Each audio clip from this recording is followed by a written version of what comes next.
sebagian daripada sunnah hayat tersebut. Dan sebelum kita baca, kita mengingatkan kembali bahwasanya dalam pengistilahan fikih mazhab Syafi'i, sunnah dalam sholat terbagi menjadi dua. Ada yang namanya sunnah ab'ad dan ada yang namanya sunnah hayat. Sunnah ab'ad adalah sunnah yang ketika ditinggalkan maka seseorang melakukan sujud sahwi. Sedangkan kalau sunnah hayat ketika ditinggalkan maka tidak perlu sujud sahwi. Itu titik perbedaan yang membedakan antara sunnah ab'ad dengan sunnah hayat. Baik. Maka di sini kita mulai membaca beberapa sunnah-sunnah hayat di dalam sholat, yang mana sunnah-sunnah ini adalah sebagai penyempurna daripada sholat seseorang, yang hendaknya seorang tidak meninggalkannya. Dan kalaupun seseorang meninggalkan salah satu dari sunnah-sunnah hayat ini, maka tidak perlu sujud sahwi. Tidak perlu sujud sahwi. Maka kita mulai baca. Bismillahirrahmanirrahim. Qala al-musannifu rahimahullahu ta'ala wa nafa'ana bi ilmi fid dunya wal akhirah. Berkata penulis kitab yaitu Al-Imam Ibnu Qasim Al-Ghazi rahimahullahu ta'ala, wa hayatuha ay as-salati. Dan sunnah-sunnah hayat salat, wa arada bi hayatiha, dan maksud daripada hayat salat adalah ma laisa ruknan fiha, dia bukan rukun salat, wala ba'dan, tidak juga sunnah ab'ad. Yujbaru, yang dituntut bisujudi sahwi, untuk sujud sahwi ketika meninggalkannya. Jadi ini adalah maksud sunnah hayat. Baik. Maka di sini beliau membahas apa itu sunnah hayat tadi. Sunnah hayat dia bukan rukun dan bukan sunnah ab'ad. Jadi tidak perlu sujud sahwi. Kemudian beliau menyebutkan satu persatu. Maka sunnah hayat ini khamsa asyrata khoslatan. Ada 15 macam. 15 macam sunnah hayat ini sebagaimana disampaikan oleh penulis Imam Ibnu Qasim, bukanlah pembatasan, akan tetapi apa yang disebutkan oleh beliau. Kalau kita melihat kepada kitab-kitab yang istilahnya mutawalat, yang lebih panjang, lebih tebal, lebih rinci pembahasannya, maka kita akan dapati lebih daripada 15. Tapi kalau hal kita baca apa yang disampaikan oleh beliau. Maka di sini ada 15. Apa saja? Yang pertama, raf'ul yadaini, mengangkat kedua tangan inda takbiratul ihrami, ketika takbiratul ihram. Ila hadwi mankibaihi, hingga sejajar dengan pundaknya. Hingga sejajar dengan pundaknya. Ya. Dan dimaksud dengan sejajar dengan pundak ini adalah telapak tangan. Adapun ujung jari maka sejajar dengan telinga. Jadi ujung jari sejajar dengan telinga, sedangkan apa? Telapak tangan sejajar dengan pundak. Ya. Ini yang pertama, yaitu mengangkat tangan sejajar dengan pundak untuk telapak tangannya. Adapun ujung jarinya sejajar dengan telinga. Apa dalilnya? Di antara dalilnya adalah hadis sahabat Ibnu Umar radhiyallahu taala anhu, beliau mengatakan raaitu Nabi sallallahu alaihi wasallam iftatahat takbir fi shalah. Beliau membuka salat dengan takbir. Farafa yadayhi hina yukabbir, maka beliau mengangkat kedua tangannya ketika takbir. Hatta ja'alahuma hadwa mankibaihi, hingga beliau meletakkan kedua tangannya sejajar dengan pundak. Ya, demikian juga senada hadis yang diriwayatkan dari sahabat Abu Sa'id atau yang diriwayatkan dari Abu Humaid As-Sa'idi. Ya, dalam kitab Sahih Bukhari. Baik. Dalam riwayat yang lain, hadisnya sahabat Malik bin Huwairits, lafadznya adalah ya, anna Rasulullah sallallahu alaihi wasallam idza kabbara rafa'a yadayhi hatta yuhadhiya bihima udhunaihi. Nabi SAW ketika beliau bertakbir mengangkat kedua telapak tangannya sampai sejajar dengan telinga. Jadi hadis pertama sejajar dengan pundak, hadis kedua sejajar dengan telinga. Maka para fuqaha supaya tidak ada hadis yang terbuang maka dimaknai. Bagaimana maknanya? Dalam hadisnya Ibnu Umar dan Abi Humaid As-Sa'idi, maknanya sejajar dengan pundak adalah pada telapak tangan. Adapun hadisnya Malik bin Huwairits, maka dia memang benar juga sejajar dengan telinga tapi ujung jarinya. Maka di sini kita tidak membuang hadis sama sekali. Berbeda halnya kalau misalkan kita pilih salah satu, sejajar dengan telinga, maka pundaknya nggak sejajar dengan tangan sama sekali. Kalau kita sejajar dengan pundak, telinganya nggak dapat sama sekali. Maka ada satu hadis yang terbuang di situ. Maka para fuqaha mengatakan mengumpulkan dua hadis itu lebih utama daripada membuang salah satunya. Oleh karena Imam Syafi'i mengatakan sejajar maksudnya adalah telapak tangan sejajar dengan pundak, sedangkan jari sejajar dengan telinga. Ya. Ini sunnah yang pertama, mengangkat tangan ketika apa? Takbiratul ihram. Kemudian yang berikutnya, sunnah yang kedua, waraf'ul yadaini 'inda ruku'i. Dan yang kedua, mengangkat tangan ketika ruku'. Sunnah kedua, mengangkat tangan juga sama posisinya. Dan itu dilakukan ketika hendak ruku'. Ini yang kedua. Jadi mengangkat tangan itu untuk takbiratul ihram, kemudian untuk ruku'. Sunnah yang ketiga, wa 'indar raf'i, dan ketika bangkit minhu dari ruku'. Maka ketika i'tidal, ketika sami Allahu liman hamidah, disunahkan juga untuk mengangkat tangan. Dan posisinya sama seperti yang sudah kita bahas. Ya.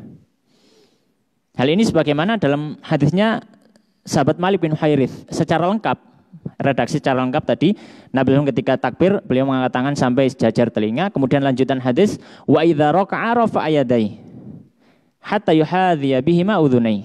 Ketika rukuk juga beliau apa? Mengangkat tangan. Wa idza rafa'a ra'sahu minar ruku' faqala sami Allahu liman hamidah, dan ketika bangkit dari rukuk juga mengangkat tangan ketika mengucapkan sami Allahu liman hamidah. Baik. Kemudian sunnah yang berikutnya yang keempat, wa wada'ul yamini 'ala shimali, dan meletakkan tangan kanan 'ala shimali di atas tangan kiri. Yaitu bersedekap. Wa yakunani, dan keduanya ada tahta sadrihi, di bawah dadanya. Wa fawqa surratihi, dan di atas pusarnya. Ya, dan di atas pusarnya. Baik, maka ini adalah sunnah yang keempat, bersedekap. Sunnah yang keempat apa? Bersedekap. Dan bersedekap ini para fuqaha menyampaikan, bersedekap ini posisinya di mana? Ya, posisinya bersedekap adalah di atas pusar, ya, dan di bawah bagian dada atas. Ya, jadi di tengah-tengah seperti itu. Ya, jadi di tengah-tengah. Tidak pas di perut, tidak pas juga di dekat leher. Ya, tapi apa? Di tengah-tengah. Taib. Apa landasannya? Ya, landasannya adalah hadis yang diriwayatkan dari sahabat Wa'il bin Hujr, annahu ra'an Nabi sallallahu alaihi wasallam rafa'a yadayhi hina dakhala fi shalah. Beliau melihat Nabi sallallahu alaihi wasallam mengangkat tangan takbir ketika takbir masuk salat. Tsumma wada'a yadahu al-yumna 'alal yusra. Kemudian meletakkan tangannya yang kanan di atas tangan yang kiri. Ini landasan ketika meletakkan tangan kanan di atas tangan kiri. Baik. Dalam riwayat yang lain, dalam hadis yang lain, ya, dari hadisnya Wa'il bin Hujr juga, akan tetapi yang diriwayatkan oleh Ibnu Khuzaimah, kalau tadi diriwayatkan oleh Imam Muslim. Tapi dalam Sahih Ibnu Khuzaimah disebutkan lebih lengkap, sallaitu ma'an Nabi sallallahu alaihi wasallam fa wada'a yadahu al-yumna 'ala yadihi al-yusra 'ala sadrihi. Aku salat bersama Nabi sallallahu alaihi wasallam, kemudian beliau meletakkan tangan kanannya di atas tangan kirinya, di atas dadanya, ala sadrihi, di atas dadanya. Ya. Tip. Itu dalil yang kedua atau riwayat yang kedua ya, dari hadisnya Wa'il bin Hujr. Ada riwayat yang lain dalam Sunan Abu Dawud.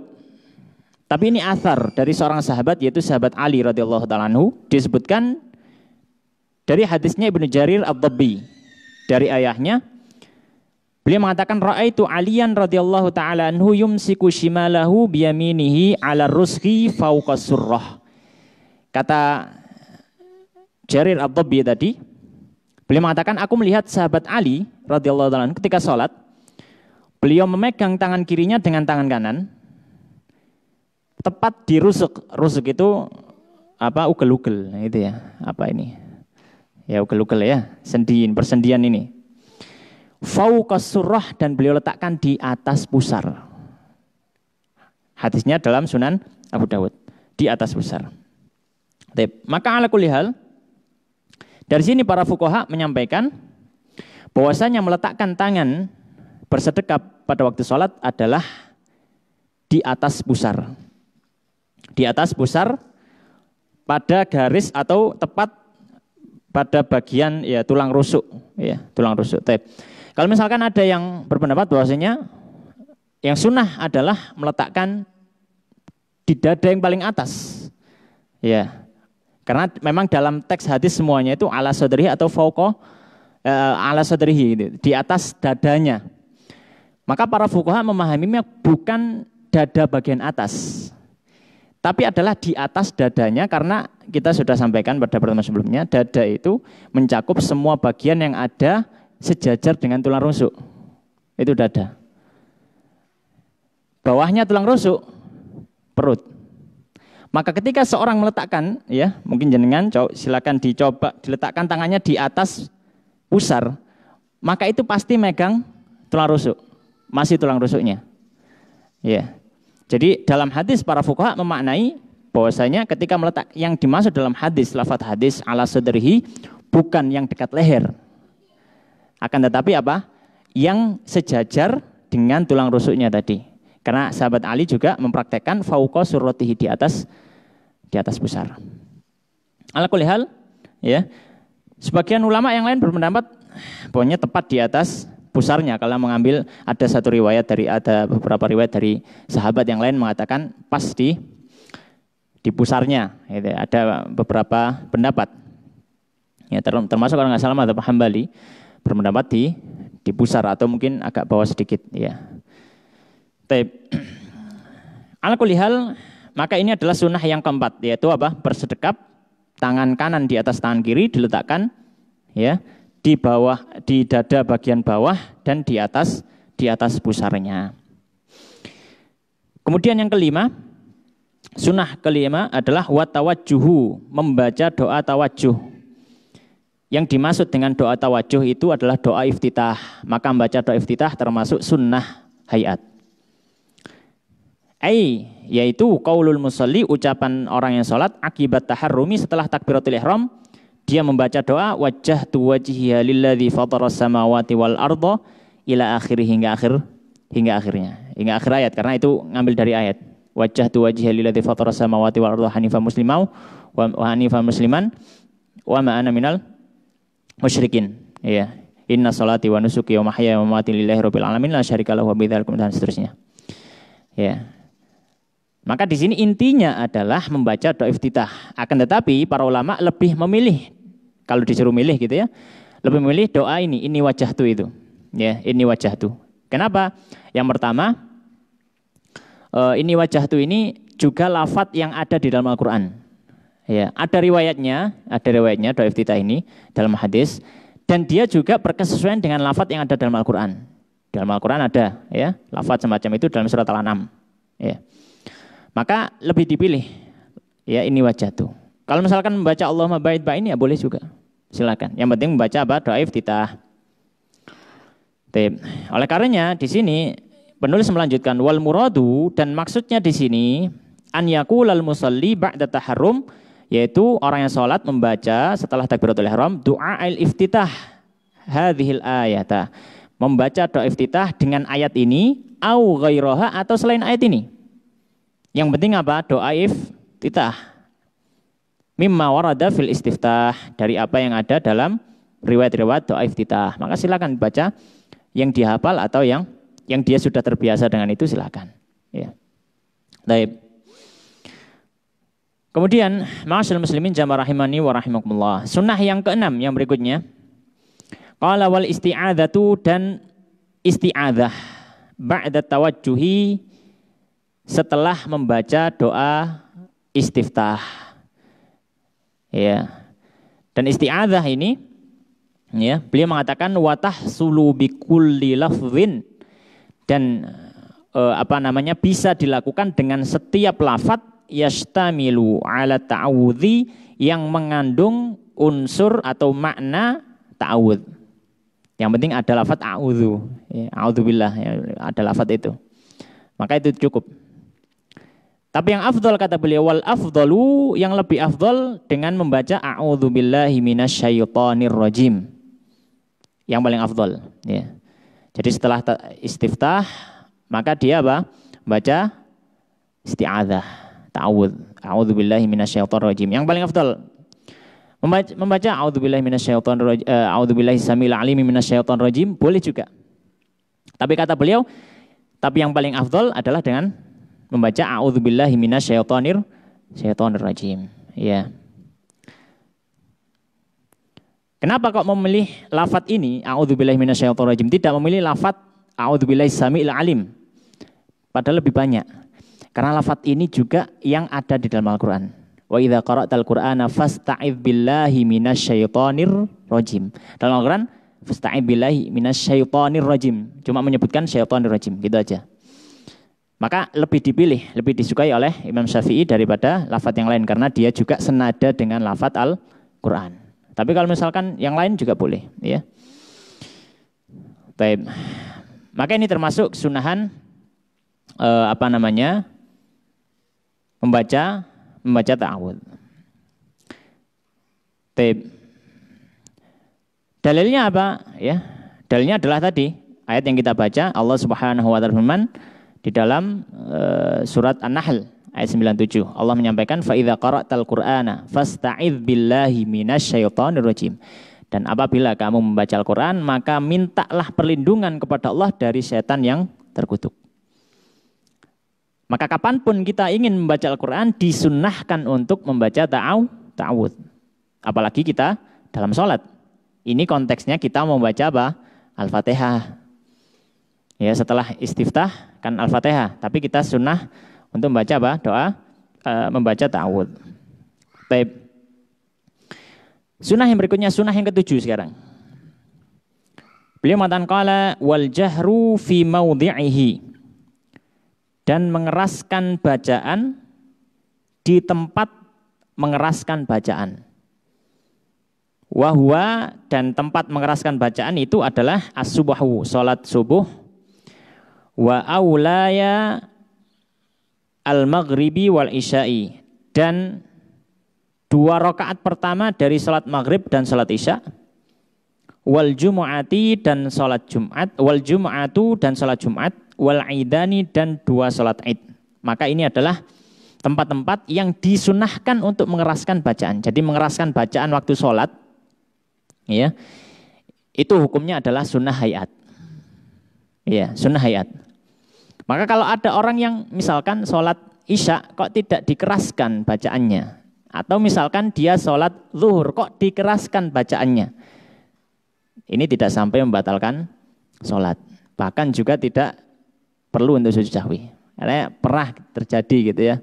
Kita pernah sholat, waktu sholat zuhur jamaah, ya, jamaah.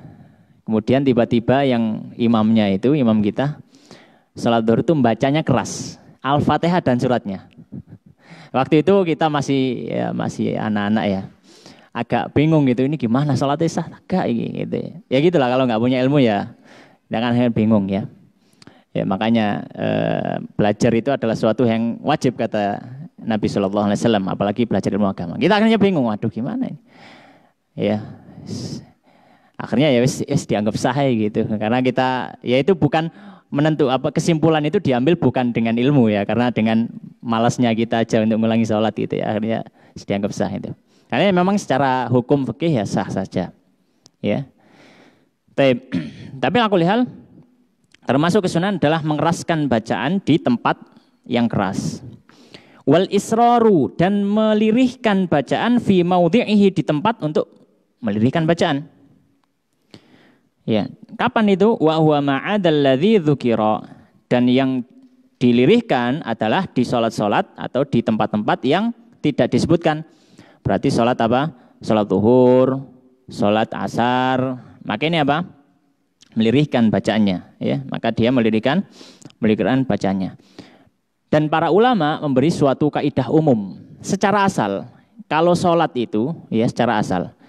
Kalau sholat itu dilaksanakan setelah munculnya matahari dan sebelum tenggelamnya matahari, maka dia hukum asalnya sir. Hukum asalnya apa? Sir, yaitu dengan lirih. Tapi kalau sudah tenggelam matahari, sampai sebelum terbitnya fajar, sampai sebelum terbitnya matahari, maka dilakukan secara jahar, keras. Kaidah umumnya, tentu saja nanti ada pengecualian. Misalnya sholat Jumat, siang hari tapi keras. Sholat Id, siang hari tapi keras. Ya, tapi secara asalnya, istilahnya sholat yang lailiyah itu keras. Sholat yang sifatnya malam hari itu keras. Sholat yang siang hari, maka dia lirih. Itu hukum asalnya.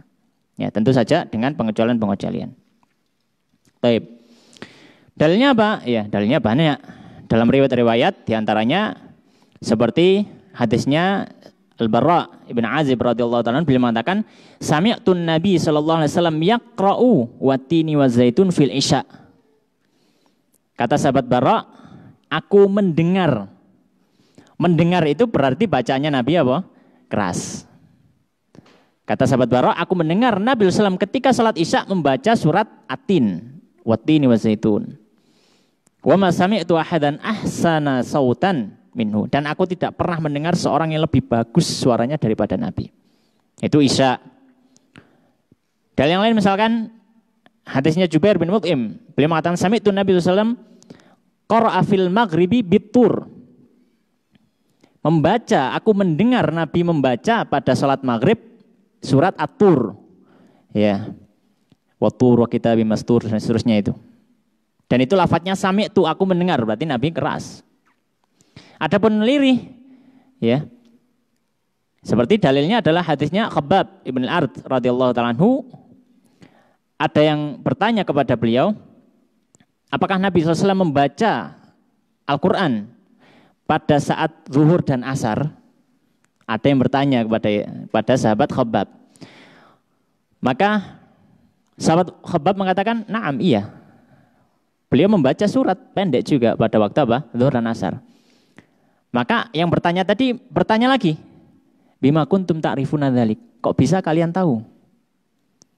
Kata sahabat Khabbab, qala bittirabi lihyatihi, dengan pergerakan apa? Lihyahnya, pergerakan jenggotnya, yang jenggotnya Nabi tebal. Dari belakang kelihatan bergerak-gerak, menunjukkan beliau membaca ayat, membaca surat. Dan di sini tidak ada penjelasan secara jelas mendengar, tidak. Tapi taunya dari mana? Gerakan apa? Gerakan jenggotnya. Itu sholat zuhur dan asar. Ya. Dan banyak riwayat yang lain yang para ulama akhirnya menyimpulkan sebuah hukum tadi. Ya, ada beberapa tempat yang disunahkan untuk mengeraskan dan ada yang disunahkan untuk melirihkan. Baik. Ada beberapa masalah di sini. Masalah yang pertama tentang batasan. Apa yang disebut dengan jahar, apa yang disebut dengan isror. Batasannya, kita perlu tahu batasan. Apa yang dimaksud dengan keras, apa yang dimaksud dengan lirih. Ya. Maka di sini para fuqaha memberikan satu batasan, definisi. Jahar itu, batas minimalnya adalah dia membaca, mengeluarkan suara, bisa terdengar oleh dirinya dan orang yang ada di dekatnya. Dan orang yang ada di dekatnya. Itu batas minimal jahar. Ya, batas minimal apa? Jahar. Ya, sebenarnya disebutkan oleh para fuqaha.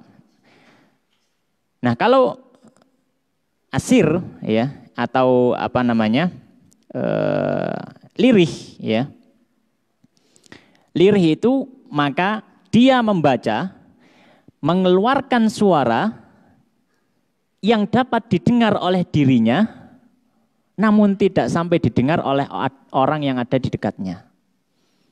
Orang yang ada dekatnya itu maksudnya ya jarak yang biasa orang bercakap-cakap, bukan dekat sekali, bukan. Makanya orang yang bercakap-cakap biasanya jaraknya seberapa gitu loh, normalnya. Ya, maka ketika mengeluarkan suara kemudian didengar oleh orang yang mungkin di hadapannya, nah itu sudah masuk jahar. Kalau dia mengeluarkan suara tapi orang di depannya tidak dengar, dia sendiri dengar, maka itu dinamakan sir. Dinamakan apa? Sir. Maka di sini muncul sebuah permasalahan. Apa masalahnya? Para ulama, para fuqaha menyatakan disunnahkan bagi orang yang sholat malam, ya, bagi orang yang sholat malam, sholat sunnah, sholat malam, untuk membaca bainal jahri wal israr, antara jahar dan lirih. Masalahnya mana batasan jahar dan lirih kalau gitu? Kan ini kan jaraknya agak sulit. Ya. Oleh karenanya sebagian fuqaha ketika mengatakan disunahkan menjaharkan membaca pada sholat malam itu antara jahar dan sir, itu maksudnya terkadang jahar dan terkadang sir. Karena orang akan kesulitan untuk menjaga volume suaranya, ya. Pasti kalau dia meninggikan sedikit saja, orang yang di dekatnya akan dengar. Kalau dia turunkan, orang yang di dekatnya tidak akan dengar. Maka dia sudah nggak ada batas gitu loh, nggak ada batas, tengah-tengahnya nggak ada. Ini sebagaimana misalkan disebutkan oleh Al-Imam Badruddin Az-Zarkashi. Ya, beliau menyampaikan maksudnya antara jahar dan sir itu ya mungkin terkadang jahar, kadang sir, kadang jahar, kadang sir gitu. Ketika sholat malam, ya, para fuqaha yang lain menyatakan tidak, orang bisa memperkirakan sendiri. Maka sesuai dengan kebiasaannya, kalau jaharnya dia segitu, sirnya segitu, maka dia perkirakan sendiri bil muqayasah dengan perkiraan sendiri. Alakul hal, ya, itu diantara faedah daripada antara jahar dan sir. Kemudian faedah yang terakhir adalah para ulama menyatakan, ya, perlu memetakan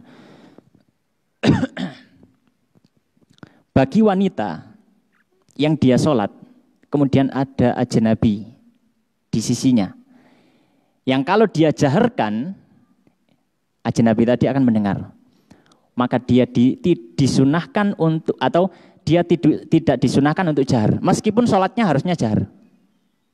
Meskipun sholatnya harusnya jahar. Itu disebutkan dalam kitab-kitab fikih. Dan ini menunjukkan bagaimana para ulama itu benar-benar menjaga wanita. Menjaga wanita. Jadi kalau misalkan ada di samping perempuan itu ada seorang yang dia ajnabi, dia bukan mahramnya dan seterusnya. Dia sholatnya misalnya sholat maghrib atau sholat isya. Maka dia sir nggak masalah. Bahkan itu yang lebih afdol. Daripada suaranya apa? Dikeraskan. Ya. Baik. Kemudian ma'asyiral muslimin jamaah rahimani wa rahimakumullah.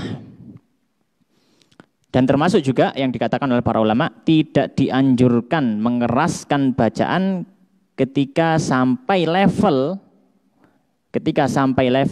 mengganggu orang lain. Dalam artian mengganggu orang lain itu yang tidak dalam kebutuhan sholat. Kecuali kalau sholat jamaah ya jelas, jahar nggak ada yang terganggu, memang maunya itu. Tapi kalau misalkan kita sholat, ya, tidak di waktu sholat yang semestinya misalkan, ya, sedangkan kita saat itu sedang ada di rumah, kemudian ada pembicaraan yang cukup penting, maka kita tidak disunahkan untuk mengeraskan bacaan yang sampai mengganggu, mengganggu. Maka kita baca ya sesuai dengan dengan kadarnya saja. Baik, kita kembali melanjutkan sunnah-sunnah hayat. Qala al-musannifu rahimallahu ta'ala wat ta'minu. Sunnah hayat yang berikutnya, wat ta'minu, dan membaca amin. Ta'min, ya, bahasa istilahnya ta'min. Ta'min itu apa? Ai qaulu amin. Ta'min itu adalah ucapan amin. Kapan? Aqibal Fatihati, setelah membaca surat Al-Fatihah.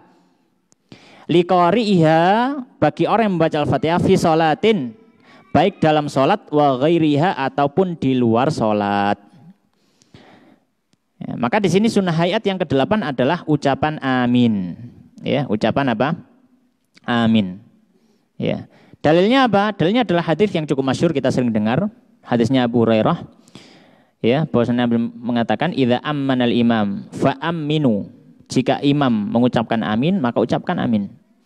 Fa inna man wafaqa ta'minuhu ta'minal malaikati ghufira lahu ma taqaddama min dzanbi. Sesungguhnya siapa yang aminnya itu berkesesuaian dengan aminnya malaikat, maka diampuni dosa-dosanya. Maka di sini para ulama mengatakan, para fuqaha menyatakan disunahkan membaca amin setelah membaca Al-Fatihah. Ya, setelah membaca Al-Fatihah. Baik. Pertanyaannya, apakah membaca amin setelah Al-Fatihah hanya disunahkan atau hanya dianjurkan di sholat saja? Maka di sini beliau memberikan isyarat liqari'iha fi sholatin wa ghairiha. Ini disunahkan bagi orang yang sedang sholat ataupun di luar sholat ketika membaca Al-Fatihah. Maka tidak masalah. Sedang taklim, sedang mengajarkan Al-Fatihah, kemudian waladhdallin amin membaca amin, maka tidak masalah. Akan tetapi beliau mengatakan lakin fi sholati akadu, akan tetapi di dalam sholat lebih ditekankan untuk tidak meninggalkan ucapan amin tadi. Ya. Kemudian beliau menjelaskan, qala wa yu'amminul ma'mumu ma'a ta'mini imamihi, dan dianjurkan makmum mengucapkan amin ma'a ta'mini imamihi, bersama dengan ucapan amin imannya. Ya. Maka dalam sunnah takmin ini, ya, diantara catatannya yang pertama, ya, hendaknya dibaca berbarengan dengan aminnya imam. Ya, hendaknya dibaca berbarengan dengan aminnya imam, sebagaimana dalam hadisnya Abu Hurairah tadi. Kemudian yang kedua, wa yajharu bihi, dan menjaharkan dan mengeraskan ucapan amin. Tapi dengan catatan pada sholat-sholat yang sifatnya jahriyah. Kalau sholatnya sirriyah, ya aminnya lirih, ikut sir, ya, aminnya lirih atau ikut sir, ya. Baik. Kemudian ma'asyiral muslimin jamaah rahimani wa rahimakumullah.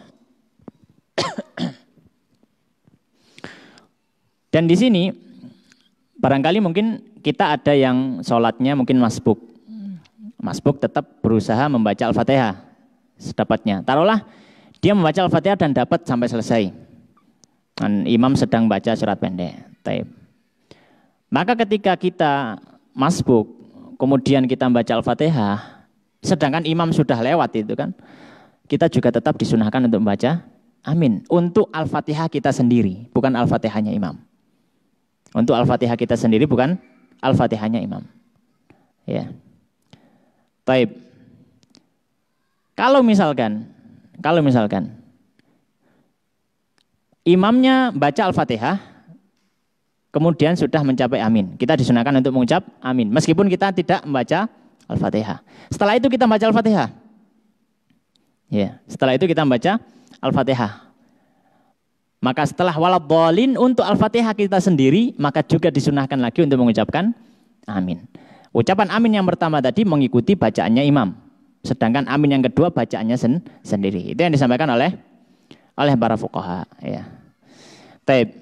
Kemudian, ma'asyiral muslimin jamaah rahimani wa rahimakumullah. Sunnah yang ke-9.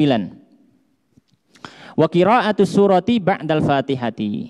Membaca surat setelah Al-Fatihah. Maksudnya surat di sini adalah surat pendek. Maksudnya di sini adalah surat apa? Surat pendek setelah Al-Fatihah. Dan ya kita biasanya bahasa kita surat pendek, tapi nggak harus pendek gitu ya. Maksudnya surat selain Al-Fatihah. Ya, surat selain apa? Al-Fatihah. Dan ini berlaku bagi siapa? Li imamin, bagi imam, wa munfaridin, dan orang yang sholat sendiri. Maka disunahkan bagi imam atau orang yang sholat sendiri setelah Al-Fatihah membaca surat selain Al-Fatihah. Bagaimana dengan makmum? Bagaimana dengan makmum? Maka bagi makmum tidak disunahkan untuk membaca surat selain Al-Fatihah. Kenapa? Karena ada dalil yang melarangnya. Apa dalilnya? Ya, dalilnya adalah hadisnya Ubadah bin Samit radhiyallahu ta'ala anhu yang diriwayatkan oleh Imam Abu Dawud dan Tirmidzi.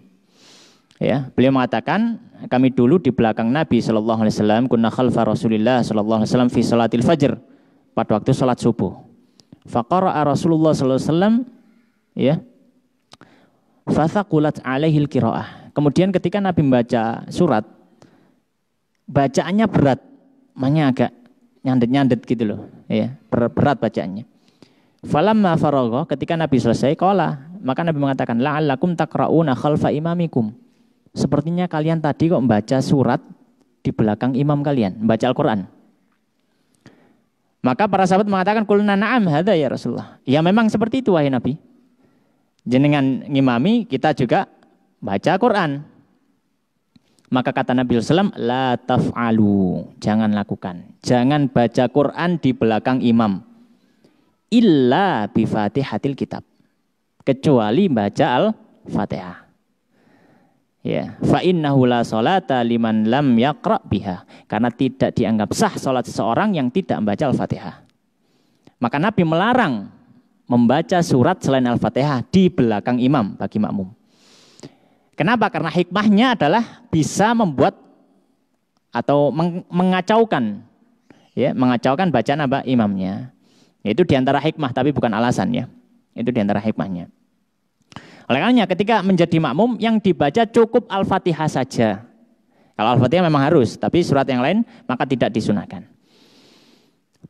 Makanya di sini beliau mengatakan li imamin wa munfaridin, kesunahan ini hanya berlaku bagi imam dan sholat sendiri. Kalau makmum tidak disunahkan.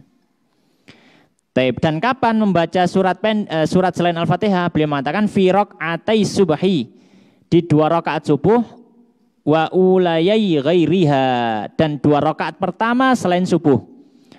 Ya, berarti zuhur, asar, maghrib, isya. 2 rakaat pertama disunahkan membaca surat selain Al-Fatihah. Rakaat yang ketiga maka tidak disunahkan. Ya. Dan beliau mengatakan wa takunu qira'atus surah ba'dal Fatihati. Dan posisi membaca surat selain Al-Fatihah ini harus setelah Al-Fatihah. Harus setelah apa? Al-Fatihah. Pertanyaan, Ustaz, ya nopo kalau misalkan disungsang, habis membaca doa iftitah, dia baca Al-Ikhlas. A'udzubillahi minasyaitonirrajim. Bismillahirrahmanirrahim. Qul a'udzu birabbil qul huwallahu ahad misalkan. Baru setelah itu membaca Al-Fatihah. Salahnya enggak batal selama dia baca Al-Fatihah. Tapi surat selain Al-Fatihah tadi tidak dianggap sama sekali. Tidak ada pahalanya, tidak ada kesunahannya. Seperti tidak ada. Seperti tidak. Oleh karenanya beliau mengatakan, falau qaddama surata 'alaiha, seandainya dia membaca surat selain Al-Fatihah sebelum Al-Fatihah, lam tuhsab, maka tidak dianggap suratnya tadi. Tidak dapat pahala, mungkin malah dapat celaan, dimakruhkan karena itu menyelisih sunnah Nabi sallallahu alaihi wasallam. Tapi tidak sampai membatalkan apa? Membatalkan salat. Ya. Nah, dalilnya apa? Membaca surat setelah Al-Fatihah. Di antaranya hadisnya Abu Qatadah yang disebutkan oleh Imam Bukhari dan Muslim. Anna Nabi sallallahu alaihi wasallam kana yaqra'u bi ummil kitab wa suratan ma'aha. Ya. Bahwasanya Nabi sallallahu alaihi wasallam biasa membaca Al-Fatihah dan 1 surat, ya, bersama dengan Al-Fatihah tersebut. Firraq'ataini al-ulayaini, di 2 rakaat pertama, min salati dhuhri wa salatil asri, dari salat zuhur dan salat asar. Wa yaf'alu dzalika fi salati subhi, dan beliau melakukan itu, maksudnya membaca surat itu di semua salat subuh. Ya, berarti di sini difahami 2 rakaat pertama itu ya untuk membaca surat. Adapun rakaat yang ketiga ataupun yang keempat maka tidak disunahkan untuk membaca surat selain Al-Fatihah. Kemudian Ma'asyiral muslimin jamaah rahimani wa rahimakumullah. Para ulama mengatakan, ya faedah sedikit. Para ulama mengatakan, ini juga disyaratkan oleh Imam Nawawi dalam kitabnya Tibyan fi Adabi Hamalatil Quran. Mana yang lebih afdal, membaca 1 surat secara utuh atau ngambil potongan ayat. Al-Imam Nawawi dalam kitabnya Tibyan disebutkan juga oleh para ulama, lebih mengutamakan, lebih afdal membaca 1 surat secara utuh. Dan itu yang banyak diriwayatkan dari Nabi SAW. Jarang Nabi itu membaca cuma ujung ayat atau tengah surat gitu ya, jarang. Ketika diriwayatkan dari Nabi, Nabi membaca surat At-Tin, Wat-Tur, Qaf, Al-Kafirun, Al-Ikhlas. Ya, dalam salat Jumat ya, Al-Jumu'ah, Munafikun. Ya. Itu beliau baca sampai selesai. Tidak diambil depannya atau belakangnya, tidak. Oleh karenanya para fuqaha menyampaikan ya, dianjurkan atau yang lebih utama adalah membaca satu surat secara utuh. Itu lebih utama daripada penggalan dari surat. Ya. Wallahu taala alam. Ya, meskipun sebagian dari para fuqaha menyampaikan kalau penggalan ayatnya itu lebih panjang, ya, misalkan ayatud dain itu, ayat masalah utang piutang di akhir surat Al-Baqarah itu kan satu halaman penuh itu. Itu dibandingkan dengan Inna a'tainakal kautsar misalkan, kan jaraknya lumayan jauh. Ada yang berpendapat kalau ayatnya panjang ya nggak masalah. Ya, tapi yang masyhur dari para fuqaha, ini pendapatnya Ibnu Hajar juga Al-Haytami, bahwanya secara mutlak satu surat secara penuh lebih utama daripada penggalan surat. Ya, wallahu taala alam. Baik, sunnah yang berikutnya, ya, beliau mengatakan qala, sunnah yang ke-10, wat takbiratu indal khafdhi, ya, dan membaca takbir ketika turun lirruku untuk ruku, warraf'i, dan ketika bangkit ayraf'us salbi minar ruku, mengangkat ya punggungnya daripada ruku. Ya. Wa qaul sami Allahu liman hamidah, dan ucapan sami Allahu liman hamidah hina yarfa'u ra'sahu minar ruku, ketika mengangkat kepalanya dari ruku. Ya. Walau qala man hamidallahu sami'a, ya, man hamidallahu sami'a lahu kafa. Kalau seandainya dibalik teksnya, siapa yang memuji Allah maka Allah sungguhnya mendengarnya, maka diperbolehkan. Ya. Taib. Intinya di sini termasuk yang disunahkan pada waktu sholat adalah ucapan-ucapan yang menunjukkan gerakan. Istilahnya takbir intikal kalau bahasa yang lain, bahasa fikihnya. Kapan itu takbir? Ketika gerak. Ini termasuk sunnah hayat. Termasuk juga ucapan sami Allahu liman hamidah. Ya, termasuk juga apa? Sami Allahu liman hamidah. Ya, maka ini semuanya adalah sunnah. Ya. Wa makna sami Allahu liman hamidah, dan beliau memberikan catatan. Makna dari ucapan sami Allahu liman hamidah artinya apa? Taqabbalallahu minhu hamdahu wa jazahu alaihi. Itu Allah menerima pujian orang itu dan membalasnya dengan kebaikan. Ya. Wa qaulul musalli rabbana lakal hamdu, dan juga termasuk sunnah ucapan orang yang salat rabbana lakal hamdu idzan tasaba qa'iman, ketika dia bangkit ketika dia bangkit dari rukuknya, yaitu i'tidal. Ya. Maka ini semuanya adalah sunnah hayat. Ya, takbir intikal, ucapan sami Allahu liman hamidah, zikir saat i'tidal, maka ini semuanya masuk sunnah hayat. Ya. Taib. Dalilnya apa? Ya, dalilnya adalah ya hadis dari sahabat Ibnu Umar, raaitu Rasulullah sallallahu alaihi wasallam idza qama fi shalah rafa'a yadayhi hatta yakunu hadwa mankibaihi wa kana yaf'alu dzalika hina yukabbiru lirruku'. Ya. Aku melihat Nabi sallallahu alaihi wasallam ketika beliau salat, beliau mengangkat tangannya hingga sejajar dengan pundak, dan beliau melakukan itu ketika takbir untuk ruku, ya. Ya. Wa yaf'alu dzalika idza rafa'a ra'sahu minar ruku' wa yaqulu sami Allahu liman hamidan, dan beliau juga ketika bangkit dari ruku' mengucap sami Allahu liman hamidah. Ya. Jadi ini mengisyaratkan bahwanya takbir intiqal ya itu sunnah, takbir pergerakan itu. Oleh karenanya kalau misalkan ada orang sholat lupa nggak baca takbir itu, ya misalkan sami Allahu liman hamidah langsung sujud, ketika sujud baru ingat belum takbir tadi, ya sudah nggak apa-apa. Tidak perlu sujud sahwi. Termasuk juga yang disunahkan wat tasbihu fir ruku'i, dan membaca tasbih pada saat ruku. Ya, yaitu zikir apa? Zikir ruku. Ya. Ya, zikir rukuk bagaimana? Wa adnal kamal fi hadat tasbih, dan minimalnya ketika membaca tasbih saat rukuk ini mengucap subhana rabbiyal azim salasan. Membaca subhana rabbiyal azim salasan. Ini disunahkan, ya. Wa tasbihu fi sujudi, termasuk juga zikir sujud. Ini juga sunnah. Ya. Wa adnal kamali fihi, dan batas sempurnanya zikir sujud mengucap subhana rabbiyal a'la salasan 3 kali. Ya. Wal akmalu fi tasbihir ruku'i was sujudi masyhur, dan kalau bacaan yang sempurna ya, maka dalam ruku' dan sujud sudah masyhur.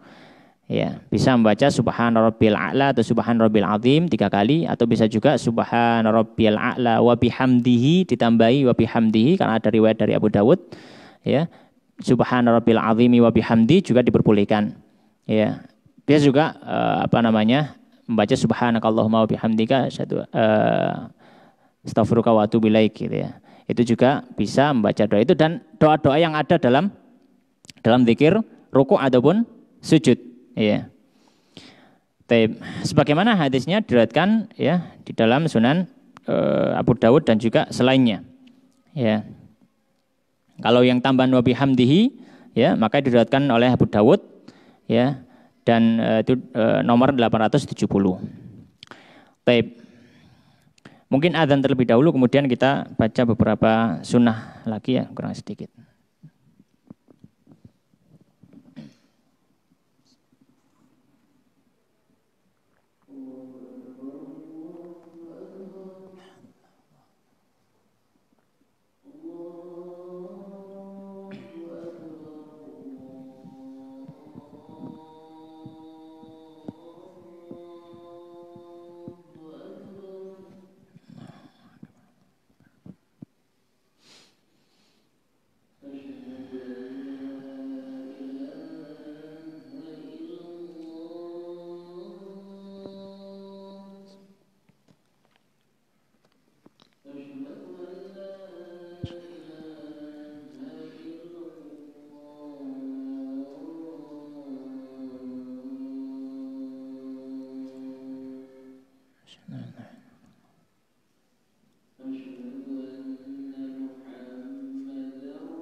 Baik, ya kita ulangi. Jadi sunnah yang 10 adalah takbir intiqal dan juga zikir-zikir ketika bergerak, ya. Kemudian sunnah yang 11 adalah zikir-zikir dalam setiap rukuk dan juga sujud. Kemudian yang ke-12, sunnah yang ke-12 adalah meletakkan tangan di atas paha pada saat duduk tasyahud awal ataupun akhir. Ya. Intinya pada saat duduk ya. Pada saat duduk disunahkan kedua tangan diletakkan di atas apa? Di atas paha. Ya. Dan meletakkan tangan di atas paha pada saat duduk tasyahud ini nanti ada beberapa masalah-masalah. Kita baca dulu. Bagian 13, qala wa wada'ul yadaini, dan meletakkan kedua tangan alal fakhidaini, di atas dua paha, fil julusi, pada waktu duduk. Lit tasyahudil awwali, untuk tasyahud awal, wal akhiri, dan tasyahud akhir. Ya basutul yadal yusra, dia rentangkan, dia buka ya tangannya yang kiri, bihaitsu tasamat ru'usu asabi'iha ar-rukbata, di mana sejajar ujung jari jemari tangan kiri dengan lutut. Wa yaqbidul yadal yumna, dan menggenggam tangan kanan, ai asabi'aha, yaitu jari jemarinya, illal musabbihah, kecuali jari telunjuk, minal yumnya, dari tangan kanan. Fala yaqbiduha, maka tidak digenggam jari telunjuk itu. Fa innahu yushiru biha, dia gunakan untuk isyarat. Rafi'an, dengan mengangkatnya, laha, terhadap jari telunjuk tadi, hala kaunihi mutasyahidan, ketika dia bertasyahud. Maksudnya tasyahud itu apa? Wa dzalika 'inda qaulihi, ketika mengucapkan illallah, kalimat tauhid. Ya. Maka di sini kita sampaikan, para fuqaha memandang atau menurut para fuqaha, ketika seorang duduk tasyahud awal ataupun tasyahud akhir, posisi yang pertama, ketika baru duduk, tangan terbuka semua, dan jari ini sejajar dengan lutut. Kalau misalkan ini lutut, maka jarinya sejajar dengan lutut. Tidak terlalu ditarik ya ke belakang, ke paha, tengah-tengah paha, tidak juga memeluk lututnya. Tapi dia sejajar dengan apa? Lutut. Ya, maka pertama kali duduk ditaruh, dua-duanya terbuka, kemudian setelah itu baru tangan kanannya menggenggam. Semua jari tangan kanan digenggam kecuali telunjuk. Di sini tambahan faedah, tidak disebutkan di sini. Dalam menggenggam ini ada berbagai macam cara, versi. Ada yang menggenggam seperti ini, tahlik namanya. Ada yang menggenggam biasa gini. Dan yang paling masyhur, dan ini yang dipilih oleh banyak dari para fuqaha, adalah menggenggam dengan mengisyaratkan angka 53. Dari mana angka 53? Apakah ini buatan saja? Tidak. Ada hadisnya dalam Sahih Muslim. Ya, dalam hadis yang diriwayatkan oleh Ibnu Umar dalam Sahih Muslim, anna Rasulullah sallallahu alaihi wasallam kana idza qa'ada fi tasyahud, Nabi sallallahu ketika duduk tasyahud, wada'a yadahul yusra, beliau letakkan tangan kirinya ala rukbatihil yusra, di atas lutut kiri. Wa wada'a yadahul yumna, dan meletakkan tangan kanan ala rukbatihil yumna, di atas lutut kanan. Wa aqada, dan beliau membuat angka salasatan wa khamsin, 53. Beliau membuat angka berapa? 53. Wa asyara bisababah, dan beliau berisyarat dengan telunjuknya. Pertanyaannya, angka 53 itu gimana isyaratnya? Nah, kalau zaman dulu orang Arab itu punya apa istilahnya ya? Perhitungan dengan jari. Perhitungan dengan jari. Kalau angka 1, ya, jadi jarinya agak sulit ini. Ini jari kelingkingnya nutup. Ini 1. Ini 1. Kelingkingnya nutup. Ya, 2 jarinya nutup. Ini 2. 3 yang nutup. Tapi nutupnya gini. Nutupnya itu ujung jarinya ditekankan di 8. Ini 3. 4, kelingkingnya dilepas. Ini 4. Ya. 5, jari manisnya dilepas. Ya. 5 jari manisnya dilepas. Ya. 6, ya. Jari tengahnya dilepas, tapi jari manisnya ditutup lagi. 6. Saya pegangi soalnya agak sulit ini. Apa namanya ngelengkuk. Ini harus apa ngelengkuk gini ya. Ini 6 ini. Tip 7 sama seperti apa namanya 1 tadi, akan tetapi dia tidak diarahkan ke dalam tapi dibuka sini ya. Jadi kelingkingnya dibuka seperti ini. Tapi tetap ditekuk gitu ya. Cuma dia enggak melengkuk gitu ya, tapi dibuka. 7. Ya, ini 7. Kemudian 8 sama ini gampang. 8 dan ini 9. Ini 9. Jadi 9 dengan 3 itu mirip. Kalau 9 itu gini, kalau 3 gini. Gitu. Nah, ya kalau 53, kalau 3 berarti gini kan ya. Tape. Nah, 10 bagaimana? Ya, 10 itu ini. Jadi membuat lingkaran akan tetapi di tengah ibu jari. Ini 10. 20 gini. Ya, 20 itu ibu jari didekatkan diluruskan dengan ini. Bagian telunjuk yang bagian bawah. 20. 30 gini, lingkaran. Tapi ini dapatnya ibu jari ketemu ujung ibu jari ketemu apa? Ujung telunjuk. 30. Ya, ini 30. 40 jempol ditaruh samping telunjuk. 50 jempolnya ditaruh di ujung pangkal daripada telunjuknya. Ya, seperti ini. Ya. Ini 50. Maka kalau 53 bagaimana? Lupa ya. Kalau tadi 3 tadi gimana? Gitu ya. 50 gini. Ya, 50 gini. Ya, jadi jempolnya berada di bawah. Ya. Jadi ini angka 53.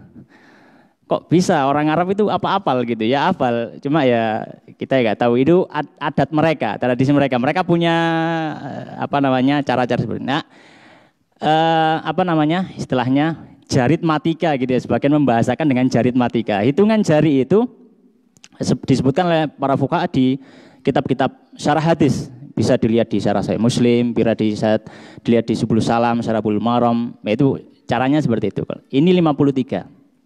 Ya. Adapun apa namanya kalau misalkan yang apa namanya melingkarkan seperti ini juga ada riwayat seperti itu. Akan tetapi yang paling masyhur adalah tadi 53 itu. Dan dalam menafsirkan 53 pun ada beberapa versi, ada yang seperti tadi, ada versi yang lain. Cuma yang masyhur dari para pensyarah hadis 53 itu tadi. Ya. Jadi jempolnya berada sejajar dengan bawah ya di bawahnya inilah. Di bawahnya jari telunjuk yang paling bawah, kemudian jari yang lain itu apa? Menutup. Ya. Baik. Ya kalau misalkan kesulitan ya sudah. Para ulama pun menyampaikan kalau misalkan pokoknya dia gegem kecuali telunjuk wis cukup gitu. Kesulitan kan kadang gitu ya, nata-natanya. Tadi nata tangannya kan sulit. Baik. Nah, itu adalah cara untuk menggenggamnya. Dan apa namanya tidak digenggam kecuali semuanya digenggam kecuali telunjuknya. Maka telunjuk dibiarkan tadi. Telunjuk dibiarkan tadi karena mengisyaratkan 53. Baik.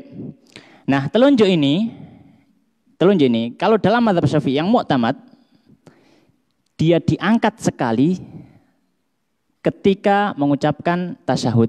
Maksudnya tasyahud itu mengucapkan kalimat tauhid, asyhadu alla ilaha illallah. Dan tepat pada illallah, karena itu isyarat tauhid. Perlu kita sampaikan, baik para ulama yang mengatakan ngangkat jarinya ini sejak awal tasyahud atau ketika kalimat tauhid, itu berdalil dengan satu hadis. Berdalil dengan apa? Satu hadis. Ya. Ya, hadisnya apa? Ya, hadisnya sahabat Ibnu Zubair.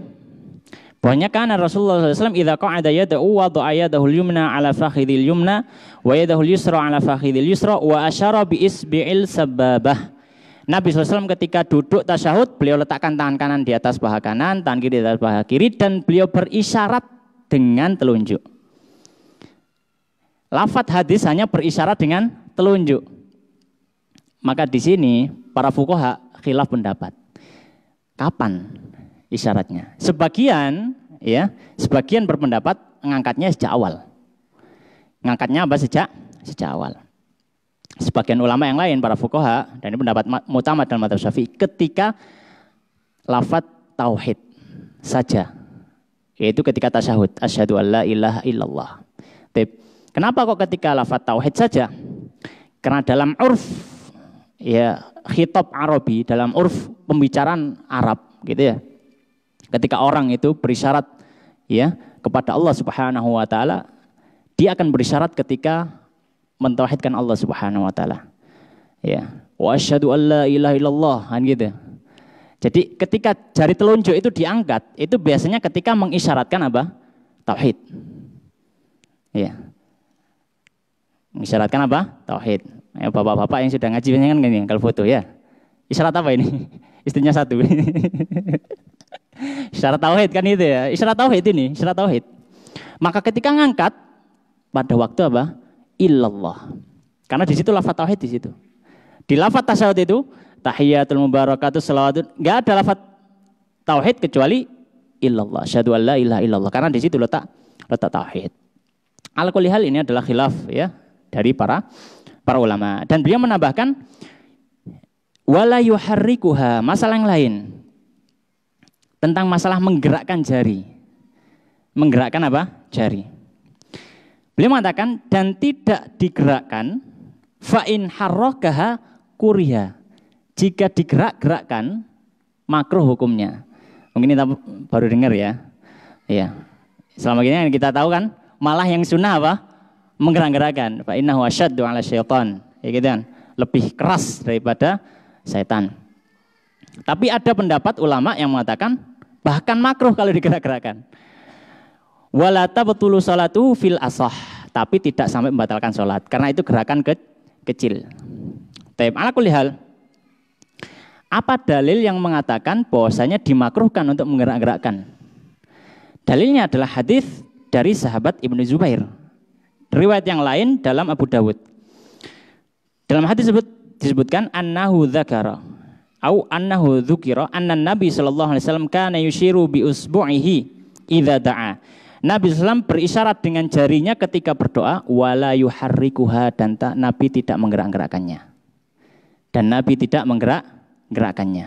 Hadisnya disebutkan oleh Imam Abu Dawud. Al-Imam Nawawi dalam Al-Majmu' dan juga ulama yang lain, fuqaha yang lain berpendapat oleh karenanya tidak disunahkan untuk menggerak-gerakkan. Meskipun ada hadis yang lain yang mengatakan digerak-gerakkan. Ya, akan tapi hadis yang lain tadi dibawa kemungkinan yang dimaksud dengan menggerakkan di situ adalah sekali gerak ketika mengangkat jarinya tadi. Ya. Tapi ala kulli hal ya, itu adalah pendapat yang utama dalam madzhab Syafi'i. Ya. Memang ada sebagian ulama lain yang mensunahkan untuk apa? Menggerak-gerakkannya. Maka ini adalah ikhtiari, pilihan dari kita masing-masing. Kemudian sunnah yang berikutnya ya, tinggal 3 sunnah lagi. Sunnah yang ke-13 wal iftirasyu fi jamil jalsatil waqi'ati fi shalah. Dan duduk iftirash di seluruh duduk yang ada dalam sholat. Duduk iftirash itu adalah duduk di atas kakinya.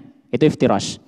Kajulusil istirahati, seperti duduk istirahat, wal julusi baina sajdataini, atau duduk di antara 2 sujud, wal julusi tasyahud wa julusi tasyahudil awal, atau duduk tasyahud awal.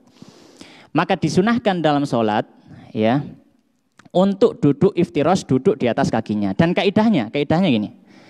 Kaidah yang mudah adalah semua duduk yang setelahnya bukan salam caranya dengan iftirash. Semua duduk yang setelahnya bukan salam caranya iftirash. Sebaliknya, semua duduk yang setelah itu dia salam duduknya tawarruk. Dalilnya apa? Dalilnya adalah hadis Rifa'ah bin Rafi' radhiyallahu ta'ala anhu, bahwa Nabi beliau mengatakan fa idza jalasta fi wasatis shalah, jika engkau duduk di tengah salat, fatma'inna, maka tenanglah, waftarish fakhidhakal yusra, dan hamparkan kakimu yang kiri, tsumma tasyahhad, kemudian tasyahudlah. Maksudnya hamparkan kakimu yang kiri, duduklah di atasnya. Ya. Tsumma idza qumta famithlu dzalika. Ya. Kemudian jika berdiri maka ya seperti itu. Ya. Dan juga riwayat yang lain. Yang intinya bahwasanya ketika duduk selain yang setelahnya adalah salam maka iftirash. Kemudian beliau mengatakan wal iftirashu, maksudnya iftirash beliau mensyarah. An yajlisa syakhsu ala ka'bil yusra. Seseorang duduk di atas mata kakinya yang kiri, ja'ilan dhahrahu lil ardi, ya. Dan dia tampakkan punggung telapak kakinya ke tanah, yaitu punggung telapak kakinya ke tanah. Wayan sibu qadamahul yumna, dan kaki kanan maka diangkat, ya, mungkin sudah kita ketahui bersama. Wa yadau bil ardi atrafa asabi'ha, dan jari jemari kanan maka diletakkan di tanah. Li jihatil kiblah, mengarah ke arah kiblat, ya. Jadi mengarah ke arah kiblat. Sunnah yang ke-12 wat tawarruku fil jalsatil akhirati, dan duduk tawarruk di duduk terakhir. Min jalasatis shalah, dari semua duduk salat. Wahya julusut tasyahudil akhir, dan dia adalah duduk untuk tasyahud akhir. Makanya tadi kaidahnya setiap duduk yang setelahnya bukan salam iftirash, dan setiap duduk yang setelahnya dia salam maka tawarruk. Maka kalau misalkan ada orang sholat, dia masbuk, sholat isya dia dapat dengan imam 2 rakaat, dia duduk tasyahud bersama imam, imamnya tasyahud akhir, bagi dia bukan tasyahud akhir, maka duduknya bagaimana? Iftirash atau tawarruk? Iftirash. Karena setelah itu dia nggak salam, setelah itu dia apa? Berdiri. Taib dalilnya apa? Dalilnya adalah hadis Abu Humaid, ya, radhiyallahu ta'ala anhu. Dalam riwayat Bukhari disebutkan fa idza jalasa fi raq'ataini jalasa ala rijlihil yusra wa nasabal yumna. Dan apabila Nabi duduk di 2 rakaat, maka duduk di atas kaki kiri, duduk iftirash. Wa idza jalasa fi raq'atil akhirah, dan jika duduk di rakaat terakhir, catatannya di rakaat terakhir ini, qaddama rijlahul yusra wa nasabal ukhra wa qa'ada ala maq'adihi. Beliau tegakkan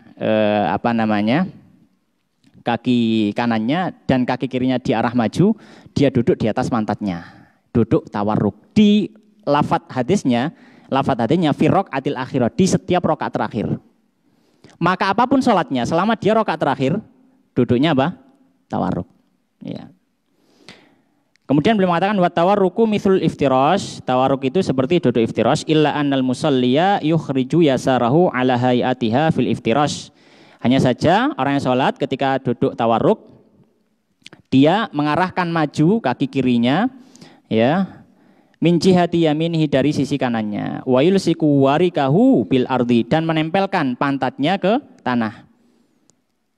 Dan beliau mengatakan amal masbuk wasahi fayaftarishan. Adapun orang masbuk, ya, atau orang yang mau sujud sahwi, karena dia bukan salam ya. Orang lupa dalam sholatnya, dia mau sujud sahwi kan sebelum salam. Dia tasyahud akhir, tapi posisi ketika tasyahud akhir dia duduknya iftirash. Karena setelah tasyahud akhir dia bukan salam, dia mau sujud lagi untuk sahwi. Maka di sini apa? Iftirash. Baru setelah sahwi yang kedua, sujud sahwi yang kedua, dia duduk, baru di situ dia tawarruk. Ya, kaidahnya tadi, kaidah mudahnya tadi. Setiap duduk setelahnya bukan salam, iftirash. Setelah duduk, setelahnya itu salam, tawarruk. Itu kaidahnya. Yang terakhir, sunnah yang terakhir, wa taslimatu tsaniyah, mengucap salam yang kedua. Ya, salam yang kedua pada waktu sholat. Assalamualaikum warahmatullahi wabarakatuh. Ammal ula, adapun salam pertama, fasabaqa annaha min arkanis shalah, maka dia termasuk rukun salat, ya. Demikian yang bisa kita bahas pada malam hari ini. Wallahu taala alam. Wassallallahu wa sallim wa barik ala nabiyina Muhammadin wa ala alihi wa ashabihi ajmain. Kita tutup dengan doa kafaratul majelis. Subhanakallahumma wa bihamdika asyhadu an la ilaha illa anta astaghfiruka wa atubu ilaik wa akhiru da'wana alhamdulillahirabbil alamin. Wassalamualaikum warahmatullahi wabarakatuh.